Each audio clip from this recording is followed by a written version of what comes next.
You're listening to Potty Mouth Radio, the home of movies, music, television, and comedy. This podcast is filmed in front of a live studio audience and contains coarse language. Could it be any more spoilery about a 25-year-old sitcom?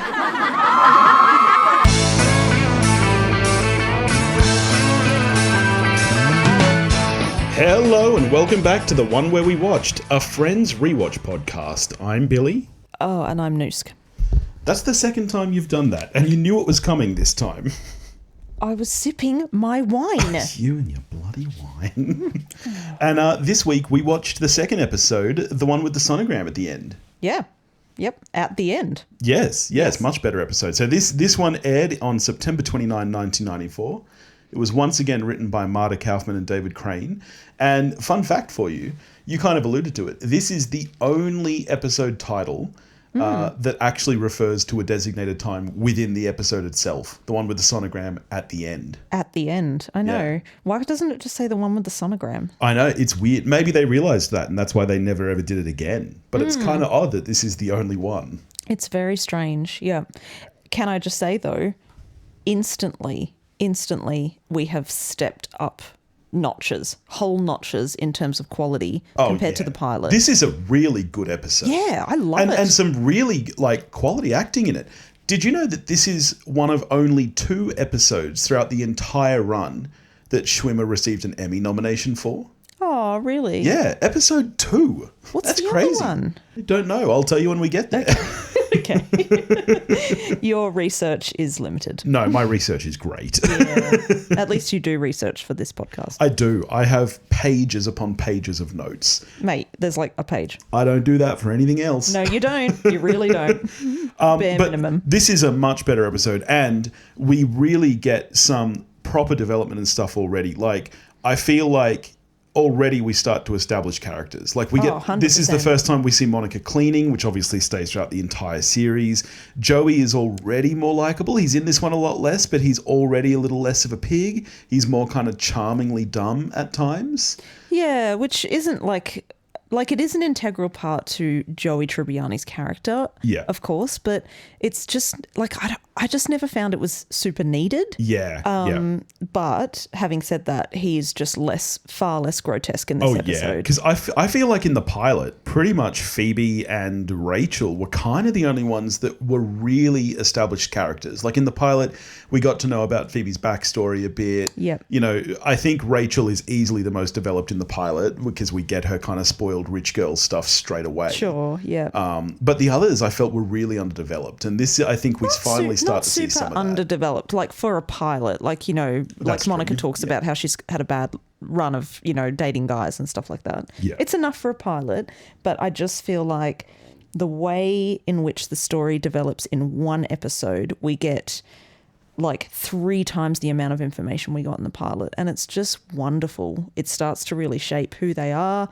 You can relate on so many different levels. Yeah. It's a good episode. It's one I will happily watch again, whereas the pilot I'm normally like, meh. And it introduces so many characters to us. Obviously, our first appearance of Christina Pickles and Elliot Gould as Mr. and Mrs. Geller, who I love. I can't wait to talk about them later. Jack Geller is like your personal hero, whereas Phoebe is mine. Yeah, I'm going to put this in quotations, but first Carol and Susan appearance. Yes, I know why you're putting that in quotations, because the actress changes. Yeah, and I don't know if you had a little background catch. You know who else makes their first appearance in this episode? No. Gunther. Oh, was he not in the pilot in the background? No. Wow, I should have noticed that, but didn't. Wasn't even creepy dude. He's not creepy. He's creepy. At least a little bit creepy. Yeah, just a bit. Harmless creepy, I guess. Before we get into the actual episode itself, I just want to mention as well, because last week we spoke about the opening with the fountain. So this obviously is the first one that has clips from the show inserted in. Yes. Fun story about that, which I just discovered. The reason they did that was not always planned. It was supposed to just be the fountain stuff. Really? The note from the network was that it made the characters look too cool. Oh. The dancing in the fountain was too cool, and that's why they wanted to intersperse clips from the show to give the audience more of a feel for what the characters are actually like. Well, I have news for 90s network executives. They don't look cool. I mean, did they in the 90s maybe? I don't know. I mean, maybe like dancing in a public fountain, which, you know, is really in Hollywood, but like maybe that was seen as like oh, look, we're wild and we're in our 20s. We don't care. Yeah. I don't know if it's supposed... I assume it's not, because I don't think it's that clever. I don't know if it's supposed to be a reference to La Dolce Vita with the famous fountain dancing scene. I've never seen it. What? Oh, okay. It's an Italian film. I'm not a fucking movie buff like you. What? I don't think it is supposed to be, but I don't know. All right. Well, you know what? It's your turn this week, Noose, to give us a synopsis. Oh, right. Yes. I tend to agree with you. A minute was too much time. How will I do it? It was easy. It was the easiest thing in the world. Like, I've done so many things that are harder than that. I've had morning poos that are harder than that. Oh, please don't. No. So it's your turn. Not that kind of podcast. And this time you've got 30 seconds. 30? Yes. Okay. 30. Are you ready? Fine, I'll still smash it out. On your marks. And this is a full episode, can I just say? A lot happens. Yeah. On your marks. Get set. Go. Okay, we start with, you know, opening in Central Perk Cafe. They're having, you know, just random conversations about guys and girls and the way they like kissing and the, you know, whatever the main event. Hilarious. Then we cut to Ross seeing his ex-wife at his place of work. She reveals she is in fact pregnant. Trouble ensues because she has left him and she is a lesbian in a relationship with someone else. Monica is stressed about her... And you thought it was so easy. Oh my God. All right, give us the rest of the synopsis. Monica's stressed about her parents coming because her parents are so cruel to her and not to Ross. And I don't know. Like that's. Do you remember 25 minutes ago when I said to you, you should write down a synopsis because it's harder than it seems, and you were like, "That's the point." Yeah, 30 seconds is different to a minute. I can tell you it's been longer than a minute now. You interrupted me. You had a minute for the most basic bitch pilot. I had 30 seconds for what is quite a big episode. Okay. Anyway, Rachel also has to give back her engagement ring and understandably she's nervous about it. We have a few moments with her and Ross to further developing their, you know, romance. Ross attends the sonogram with his ex-wife. Monica has to deal with her parents. That's kind of the gist of the episode. Okay. All right. Let's get straight into it then. So we both enjoyed this episode a lot more. I laughed out several times. Same. I laughed out loud. I think I laughed out loud once. I found some of the dialogue really it's always funny. Phoebes. Oh, and honestly, my first real Chandler laugh out loud moment, I thought the couplet between him and Phoebe talking about Three's Company was so funny when he's like, "Oh, this is the Three's Company where there's a misunderstanding," and she goes, "I've seen this one." Well, then I've seen this one. I thought that was so good. Yeah, it's good, and I mean, I don't think it's so good, but it is good, and like you could easily say that about Friends. Yeah, I think that's the joke. I think it's just a joke about network television in general. Yeah, maybe. Yeah. I think they thought they were above that, to be fair. You think? Already on episode 2, they're already like, fuck Three's Company. We're so much better than that. 100%. They were like, we are the sexy Seinfeld. We are going to take over the world. And in their defense, they did. Yeah. Yeah. I really like that cold open. I remember watching it as a kid. Yeah. And being like, I kind of get what they're talking about. Do I? I don't. They're talking about Pink Floyd tickets, and I know sex is something kids at school have mentioned. Wow. I remember. What school did you go to? Oh, mate, it was fucking ghetto school. Yeah, it was full on. I don't know. I really like this kind of open discussion between friends. It feels very genuine that, you know. Yeah. Guys and girls would a group of friends, guys and girls mixed, would talk about these sorts of things. Yeah. Would the conversation be very different these days? 100%. Why? What do you think they'd be talking about these days? That kissing and intimacy is a very valid form of. Really? Yeah, you don't hang out with a lot of Gen Zs. I teach Gen Zs and they are far more developed than any of us were at that age. They really are. Like they're world aware, they're social issues aware. There's no shame in liking kissing as opposed to straight up sex. Yeah, right. I mean, having said that, I have not discussed those sorts of topics with the Gen Zs I teach. Well, I'm glad that you don't have these discussions with your students. That would be deeply inappropriate. But I've heard them all talk amongst each other, like conversations in lunch breaks and stuff like that. So yeah. So after the cold open, we start with Ross at the museum, which is also another first, seeing Ross at the museum. And did we actually find out he was a paleontologist in the pilot, or is this our... No, it's just kind of like he works there, and like his parents in this episode mentioned his papers are getting published. Like, yeah. So we know he's not just like a janitor. Yeah, I guess so. Yeah. And he's, dealing with his colleague who's like, well, she's got issues because she's talking about the cave woman. And it's like, whatever. It's fine. It's all funny in a 90s way. Yeah. And then, quote unquote, Carol enters the room. Yes. Not Carol. No. Played in this episode by Anita Barone. And what is she from? She's so familiar to me. Well, I'm not sure what she went on to do, but I was reading that the reason she left was to pursue a full-time job, because obviously it was always known that this was not a series regular Carol. Yes. It was a pop-in, pop-out kind of thing. I mean, so fair. I actually quite like her in this episode. I don't think Me she's too. as good as the Carol that we get long-term. Yeah, but you're just saying that because the Carol we get long-term is the Carol we truly know. That's true. I am glad that Susan sticks around, though, because she is hilarious. Oh, Susan is a gem. Yeah. I love her as much as I love Phoebe. Yeah. Is Ross being treated a little bit unfairly? Yes, probably. A little bit? We will get to this. Oh, We my will get God. to this. Yes, we will. And, like, I love that Carol, the Carol that never comes back again. Her 90s fashion in that opening scene, actually, I think she stays in the same outfit, actually, the whole time, which is very strange because the sonogram's not later that day. Anyway, like and Susan's fashion as well, the socks. Yeah. The white socks and the tennis shoes and the dress and you and I were just talking recently. That's how you can tell a millennial from a Gen Z. Yep. We all wear ankle socks. Gen Zs wear their socks up, like crew socks.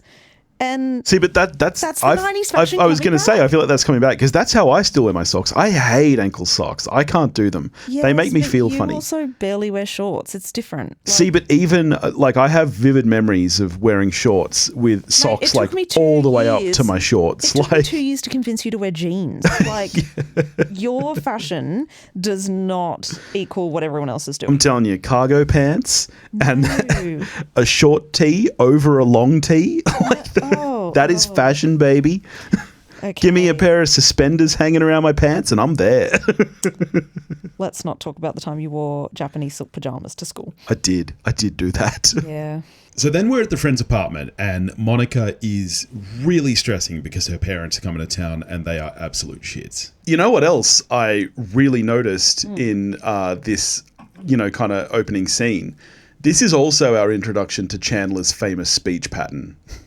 Oh, no, you definitely got that in the first one, 100%. No. Could you be any more wrong? Does he say that in that first episode? No. He doesn't say could you, but I don't know, the way that like his sarcasm drives the way he speaks. I feel like you very much got it in the first episode. I don't know. I think for me it was when he was making fun of Monica with the pillow and he's like, well, we all know the way that, parents feel, about the flatness of a child's pillow. Like, I don't know. It's the way he said it. I was like, wow, that's Chandler. Yeah. Also, like he makes a joke about how he has an imaginary friend and his parents preferred him. Yeah. That's fucking bullshit. Chandler's parents love him. Are they terrible parents? Maybe. Like they're a little absent. Yeah. And obviously they were dealing with some very deep personal issues of their own, as well as a breakup and a divorce. But as time goes on, consistency not being a strong point of Friends, Chandler is loved by his parents. And him saying to Monica, like, oh, this is so ridiculous, get over it, is so classic of a friend who just truly does not understand what it's like to grow up with a critical parent. Yeah. I get that. So then Ross enters the room, once again being the most emo man in America. But I'm going to say it, this time with cause. Oh, and sorry, like the first time with cause, his wife had moved out. I'm really picking on Ross, and it's a reflection of episodes to come. At this point in time, I do feel sorry for him. I feel so bad for him. Like I in the future, I go on to really enjoy Carol and Susan. 100%. They are awful in this episode. Oh, they're not awful. They are awful. No, that is awful. That is so awful. They're not awful. They're deeply selfish. I mean, yeah, they're treating him like a sperm donor. Yeah. Which is not what he consented to be. No. Yeah. And I do feel for him. Like, he is being treated unfairly in this episode.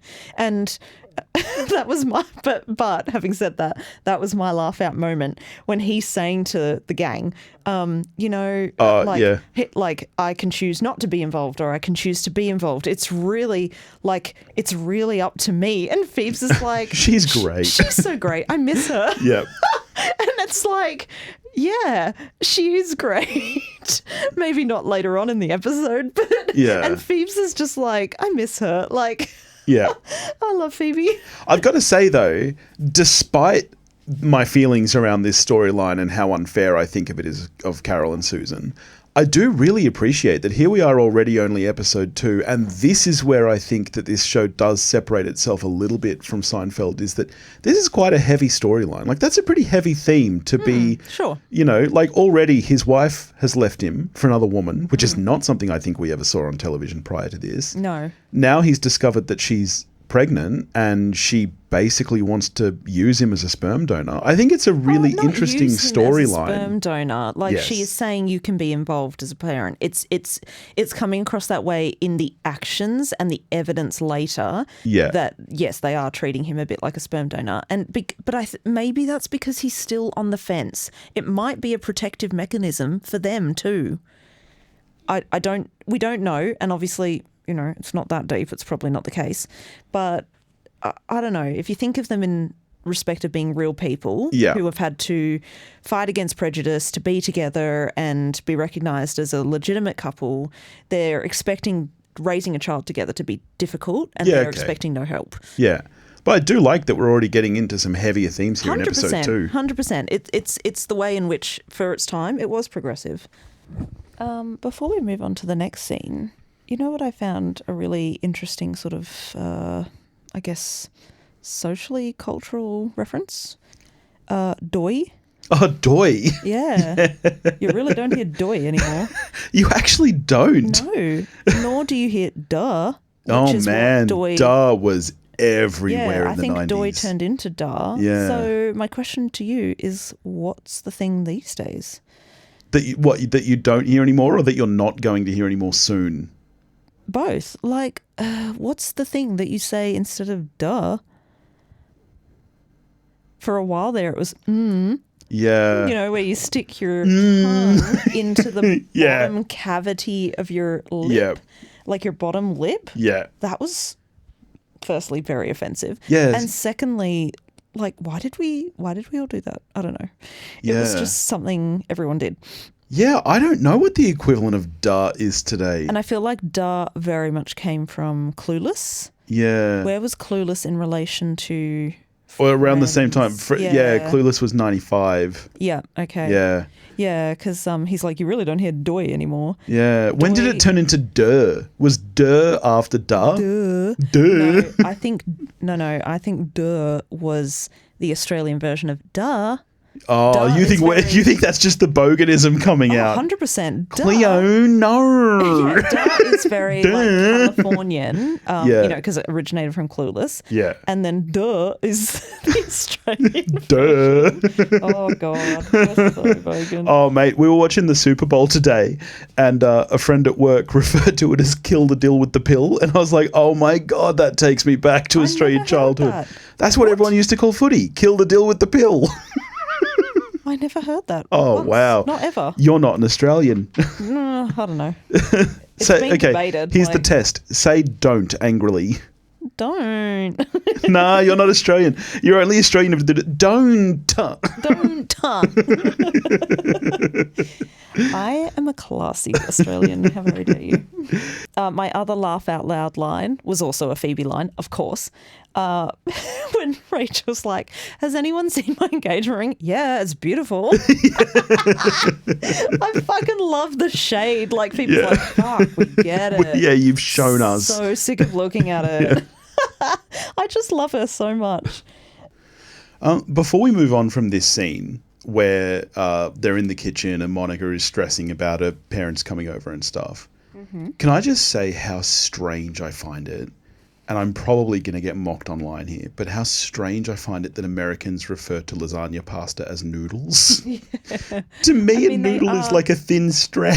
Yeah, like ramen style. Yeah. Like Hokkien. Yeah. And because we just refer to pasta here as pasta. We don't call it pasta noodles. I find it so strange. Technically is noodles. I guess. But yeah, it's very strange. It's messed up. Did you notice this was the first mention of Ugly Naked Guy? Yes. Yep. Recurring character, never seen. Yes. Most of the fat phobia is directed at him or Monica. Yeah. It's terrible. There's lots of fat shaming at Monica, which starts in this episode. Yep. Ew, you were chubby and you... Anyway. Oh, no. Okay. Let's get there. Let's talk about Christina Pickles and Elliot Gould, because I adore them. Me too. Me too. And she is she's a bitch. For a mum. No, she's very cruel to Monica, but I love that Elliot Gould, he loves Monica so much. And he goes, oh yeah, which is the first mention of that. But he doesn't mean to be mean to her. Like, no. he's genuine when he's saying, you were chubby and you had no friends, but you were perfect anyway, just as you are. Like, he's saying it in the wrong way, but I love him. Usually do. Yes, we're stupid. Dads are dumb. Dads are dumb. The only people dumber than dads are kids. I don't know. Like, dads of daughters, though, sometimes it's like, mate, read the room. But yeah, I do love him as a character. Yeah. And I hate in episodes to come, Jennifer Aniston makes a comment about how he was like a little bit creepy growing up. Like that one comment, I think you probably know the one I'm talking about, like where Phoebe's saying she had a dream and I don't know, it ruins it for me because I do love Jack Geller as a character, and I love Christina Pickles too. Oh, she is Judy so funny. And of course, they're Jack and Judy, like it's a play. But the moment when she's like, "What's that curry taste?" Curry, yeah. I know. How many times have we served someone of that generation? Constantly. Like my grandma, whenever she'd come stay with us, God rest her soul, I loved that woman. Yeah. I miss her every day. But sometimes she'd be like, "Oh, that's interesting." Yeah, it's such an old person thing too. My granddad used to bring salt and pepper shakers to Chinese table. Restaurants. Yeah. And I remember being at a Chinese restaurant with him and he was like, "Where's the salt and pepper?" It's like, do you know how much salt is in this? Mate, this is made from pure MSG, my friend. You don't need to add more sodium to this plate. The sodium levels are more than you need in a week. And we wonder why everyone of that generation died of a heart attack. Not of a heart attack necessarily, but they all have high cholesterol. Yeah. And I really love that Christina Pickles and, sorry, what's his name? Elliot Gould. Elliot Gould. I think of him as Jack Geller and I think of her as Christina Pickles. I love in the reunion, they were like, one time we came on set and they were like, the parents are here. Like, that's just so sweet. I love the way they all talk about them. I love the scene immediately afterwards where Ross is like, they're professionals. They get stuff done. Yeah, they know what they have to do when they get it done. Yeah, like, that is their duty as parents is to fuck you up. Yes, and make your life difficult. And how many times have you had, a gathering or something where you're just like, oh, they really stuck to their guns that day. Yeah. But that scene in the coffee shop afterwards where, Ross has that little moment and then he goes to the toilet and everybody leaves. it's one of the few early Ross and Rachel scenes that I actually quite like. Because I feel like they're not laying on the forced chemistry too thick. I feel like this genuinely feels like two people chatting about like, man, like what happened, you know, like we were getting married and we had, you know, and now look at us, like where did everything go? Like I actually really like that moment. I agree 100% until she rests her head on his hand. I don't mind that. I feel like that's quite a genuine moment. She has re-met him only recently again for the first time. And previous to that, she knew he was Monica's older brother who had a crush on her. Like, putting her head on his hand, like, she has an element of power in that situation and she knows it. I disagree entirely. No, she does. And, like, this is someone you've met again after years and years and you're already feeling comfortable enough to put your head on his hand. See, here's the question, and here's a part of the Friends timeline that I don't think is ever really cleared up, is how much time has actually passed since Monica and Rachel have seen each other? We know that they're meant to be 25. They were best friends all through high school, which I think ends at like 18 in the States. So we're talking maybe 7 years tops, hopefully less than that. Yeah. I'm not clear on how much time has passed, but also, they were best friends. She would have known Ross pretty well throughout all of high school. It's not like he was just like... Except then he does go off to college and pops in again on the holidays. Continuity, we've seen that. But yeah. And no one watching this second episode in real time would have been like, oh yeah, they're old friends and now bonding over something. Like, no, it's not. They're not close enough, I think, for her to rest her head. I quite like the whole scene, starting with the moment when he's like, do you need a hand? And she just gives him the broom and sits down. I think that's one of the funniest Rachel moments. Evidence that Rachel is just still the worst fucking friend. She's the worst friend. She's so lazy. Yeah. She just happily gives him all the responsibilities that she is being paid for, by the way. In fairness, though, we have friends like that we love and adore who are so lazy. And, like, every now and then you'll be like, oh, man, like, why do we invite them over? Fucking weight. But you still love them. Yeah, like, 100%. Yeah. 100%. I hope none of our friends are listening to this being like, is that me? It's all of you. No. It's you, Eddie. Oh, don't. All right, so then Rachel goes to Barry's office to return the ring. And I actually really like this scene. I got to say, he's a good actor. In that he's a dick. I don't know. I mean, okay, he's a dick. He leaves her for Mindy. But not really. She left him. I got to say, this to me is another we were on a break. I know that we're jumping well ahead here, but she left him at the altar. I mean, he's allowed to move on. Because what does she say? I think she says it's been 3 weeks. Yeah. So yeah, okay, that's pretty quick when you're engaged. When you're literally at the altar about to get married. Yeah. She ran away because she knew her life, this wasn't the sum of her life. Yeah. And she was meant for bigger things, or just literally anything except for being a orthodontist wife. Yeah. And she was saving both of them. She was doing them both a favour, which he does acknowledge. He does, yes. But to fall into bed with her best friend 3 weeks later. Sorry, okay. Not 3 weeks later, because he took her on the honeymoon. But also, this is the other thing I have to say. I think that this really shows you that none of those people were Rachel's friends. If it's been 3 weeks since the wedding, since she left at the altar, and she hasn't even spoken to her maid of honor, I mean, they weren't friends. No. And I don't think she had any friends back home. I think that's, Yeah, and maybe that's something perhaps they could have driven just a little stronger in the pilot. True. That the people that were there on her wedding day were part of the spectacle. Yes. They weren't there for her. And that's why she sought Monica out, the last true friend she really had. Yes. You're right. Maybe that could have been played a bit harder. The history of the show and the friendships and stuff make that connection, sure. But for a pilot... For a first-time viewer watching the pilot, they don't get that. Yeah. I mean, it was the 90s. I don't think any of us cared. Well, also, I mean, this is the other really, really interesting thing is, of course, this was well before the days of streaming. They did not expect people to watch every single episode. They tried their best, which is why they occasionally put cliffhangers and stuff.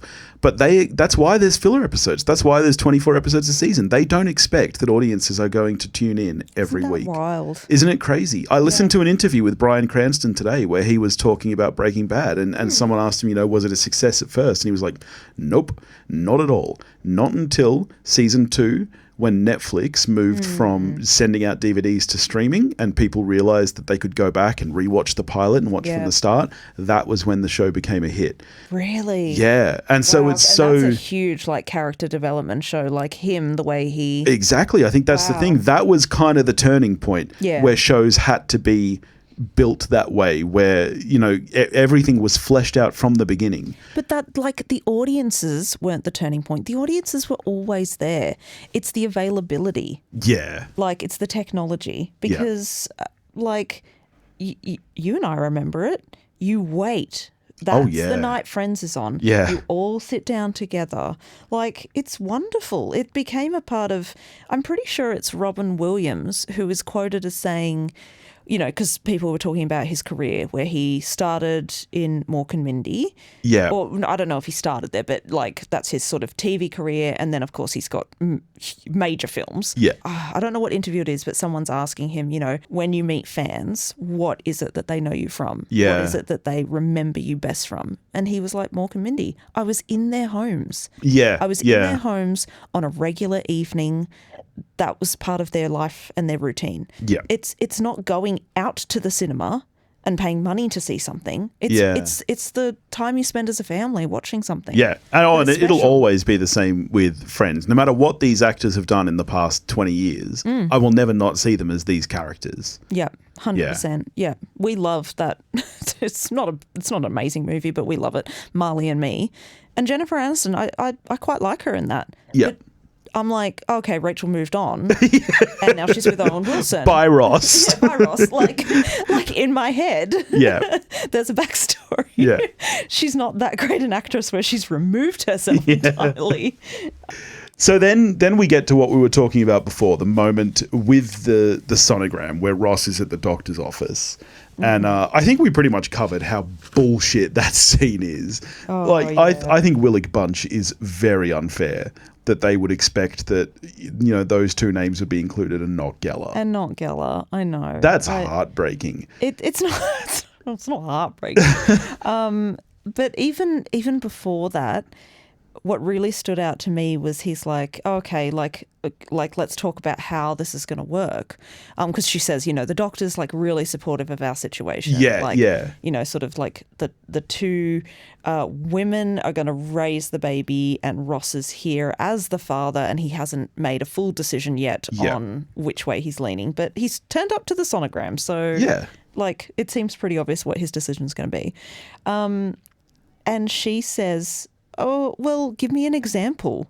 What? Yeah. I'm sorry. What? Yeah. The biggest thing you could ever do in your life is be in charge of forever, another person, or nearly forever, of another person. Yeah. And I'm not saying that, that there aren't many other achievements people can do that contribute to society or whatever. In their lifetime, it doesn't have to be relating to children, but the seriously, the most the thing with the most gravity that you ever potentially do ever is raise another human being. Yeah. And he's saying, okay, how's this going to work? And she's like, well, give me an example. Yeah. I'm like, mate. But you're in the sonogram office right now. Yeah. Who is the doctor addressing apart from the person giving birth? Yes. Who is the support person here? Why don't you start with that, you moron? Jesus Christ, that line annoys me. To give credit where credit's due, though, and we kind of touched on this last week with the way that this show treats this couple, not once in this episode does it become a gag or anything about a child being raised by a lesbian couple. In fact, there's the one joke where he says, "Oh well, you know, I don't see you providing any sperm," and I love her comeback. Oh, because we all know how difficult that is. Like, I think Susan's great. Like I don't think it ever becomes a gag about like, oh, look at this silly lesbian couple thinking they can raise a baby. No. I mean, we'll discuss it in future episodes, but Ben playing with a Barbie. Yeah, that's a whole different kettle of fish. Yeah. Well, no, because it's not. Because he is saying to two women, "What are you doing? What are you doing to my son?" Yeah, okay. So I do think sometimes that's a fair does point. Become a bit of a gag, and we all know how Ross feels about a male nanny. But anyway, we are getting way ahead of ourselves. We are. But like, just before we go anywhere, I mentioned at the start that this is one of the only 2 times that Schumer was nominated for an Emmy, and I actually think that's. I think he does a great job in this episode. Like I mentioned last week that I already thought he was a great actor. I think that one scene where you go from his physical comedy of playing with that baby when it flies out of his hands. He does that so well. It's so good. Yeah, I love the way he is so nervously fidgeting in that scene. The way he accidentally tosses the baby up. Oh. So either it's hard to do. That was either a really good take or he had rehearsed that so well. Yeah. And it sounds like it's David Schwimmer. He would have rehearsed it really well. The way he does it, it's just genuinely funny. Yeah. And playing with the speculum. When he's making it like a duck. That dilates my cervix. I mean, why would that be in there for that exam? Anyway. It's just funny.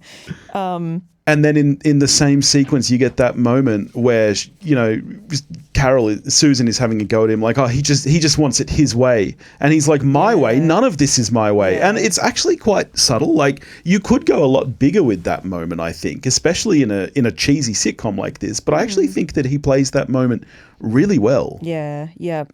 And I still find it a little bit sitcom-y.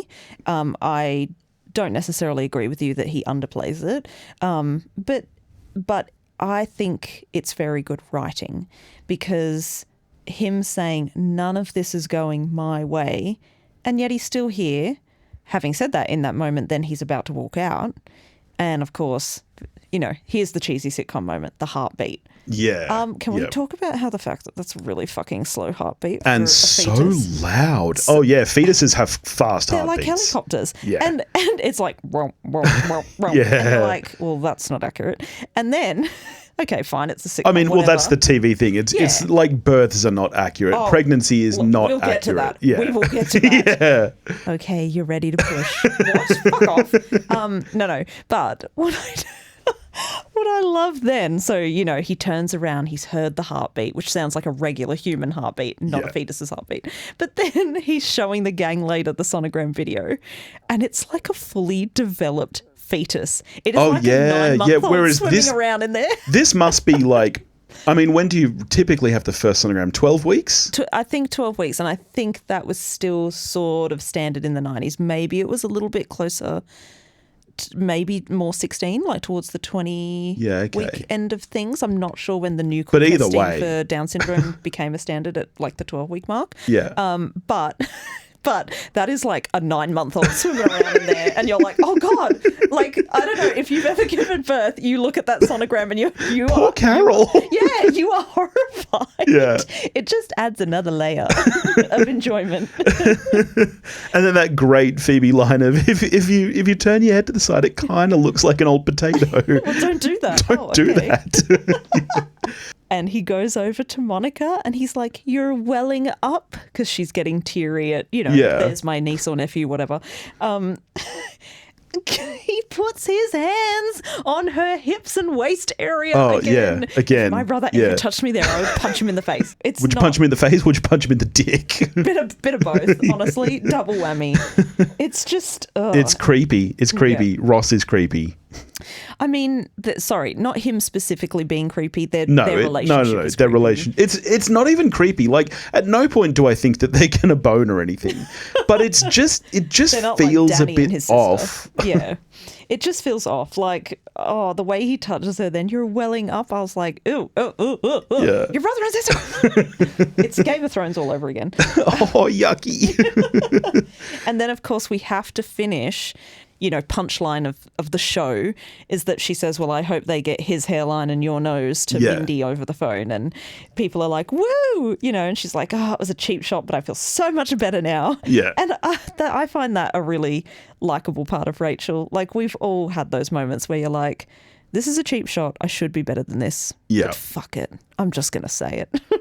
So we both liked this episode a lot more than last week. What are you scoring this one out of 10? Okay, well, if my favourite episode ever, which the one, is 10 out of 10. Yeah. This, and then I've got some, second favourite episodes. There's quite a few that meet that category, which I would say a 9 out of 10. I think this one for me is an 8 out of 10. Wow, that's high. It's pretty high up there, but I think it just, I don't know, for a second episode, it really blossoms everyone as a character. Except maybe Joey, but that's okay. Yeah, I'm going to give it a 7. I think it's certainly not one of my favorites where all the friends are on fire. No. But it's a good episode for sure. I'm not going to ask you today if your rankings have changed between the friends, because I don't think we saw enough of everyone this episode. But I reckon in a couple of episodes I'm going to ask if your rankings have changed and see. But before we move on, you know what I found in the cupboard? In our cupboard? Yeah. What? I found the Friends trivia quiz game that you got me for Christmas several years ago. Was that a tree present? Yes. Aw. How would you feel about a quick lightning round? I am so good at lightning rounds. All right. I'm going to give you half the deck.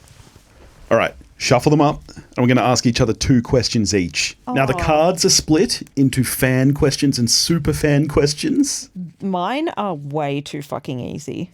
All right, so we're going to ask each other. We're going to ask each other 2 questions each. There's a fan question and a super fan question. Sure. And I want to track this week to week. All right, are you ready? Oh. And what at the end of the rewatch we? Yeah. I am so good at lightning rounds. I'm going to kick your butt. Do you want to go first? Sure. Okay. This is the 1-point question. Who was the last of the group to discover that Chandler and Monica are in a relationship? Ross. That's so easy. I know. And the superfan one is 2. All right. Well, here's your 1-point question. Okay. Who was the only one of the main gang not to make it to Ross and Emily's wedding in London? Oh, come on. That's Phoebes. Yeah, that's crazy easy. All right. Give me my superfan question. Your superfan question worth 2 points. How many sisters does Joey have? Oh my God. 7. Yeah. That's okay. Not even hard. Here's a super fan question for you. This one's not hard either, but I want you to do it in the voice and you'll know what I mean when I say it. In the one with the blackout, Chandler gets stuck in an ATM booth with which model?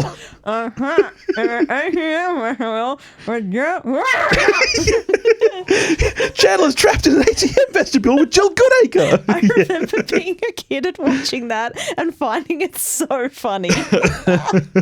Oh my God. Okay, well that was fun, but pointless because these aren't even difficult questions. Oh, some of them are. I had a little scroll. I had a little scroll through earlier, and I'm telling you, I didn't take anything in. You know me. I have the memory of a sieve. But, it's true, you do. I don't even feel threatened. Yeah, no. All right. Well, next week we'll be chatting about the one with the thumb. Oh, the one with the thumb. So good. I don't recall that, so I'm looking forward to catching up on that again. What? I don't recall what the thumb refers to. Again, memory like a sieve. I wasn't lying. That should be on the fucking trivia cards. I don't think I can do this podcast with you. You're not a super fan like me. All right. Well, thank you everybody for listening, and we will catch you next week on The One Where We Watched. Yeah, it's beautiful.